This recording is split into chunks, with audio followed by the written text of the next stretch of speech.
On fait de la littérature avec une chose, d'abord et avant tout, et c'est avec des mots.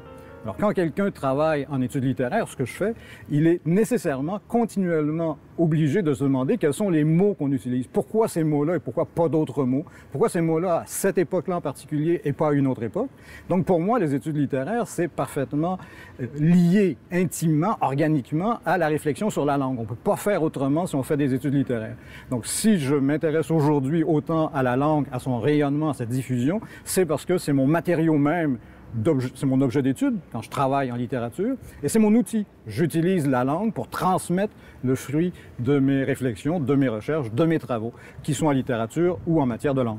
J'ai fait un livre sur Diderot, Diderot épistolier, donc sur sa correspondance, et c'est donc un livre sur le 18e siècle, et plus tard, j'ai fait un livre sur Maurice Richard, un joueur de hockey du 20e siècle. Alors, est-ce qu'il y a un lien entre les deux? Les gens s'interrogent, les gens se demandent ce que j'essaie de faire avec des objets aussi différents. Pourtant, il y a un point commun, c'est la façon que l'on a de raconter. C'est ça qui m'intéresse. Qu'est-ce qu'on fait avec les mots? Alors, j'ai voulu comprendre comment la langue évoluait, comment la langue se donnait à entendre par le numérique, parce que le numérique a multiplié les manifestations linguistiques d'une façon tout à fait étonnante. Hein? Les blogs, Twitter, Facebook, le courrier électronique, les sites web, on ne voit que des mots, on est entouré de mots.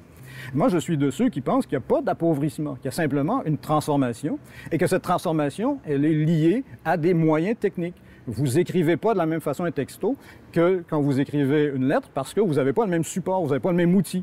Et les jeunes, dont on dit souvent que leur langue est devenue parfaitement faible et parfaitement pauvre, bien, les jeunes font parfaitement la différence entre écrire un texto et faire une dissertation. Ils savent qu'on n'écrit pas de la même façon. Donc, ils sont capables d'ajuster leur écriture. Donc, moi, je ne suis pas du côté des pessimistes. Je constate que la langue se transforme, je constate que la langue évolue, parfois, à mes yeux, pour le bien ou des fois de façon plus négative, mais ça fait partie de la vie de la langue. Le numérique a simplement mis ça en lumière de façon beaucoup plus forte qu'auparavant. André Bello l'a dit, nous n'avons pas besoin de parler français. Nous avons besoin du français pour parler, de tout le français.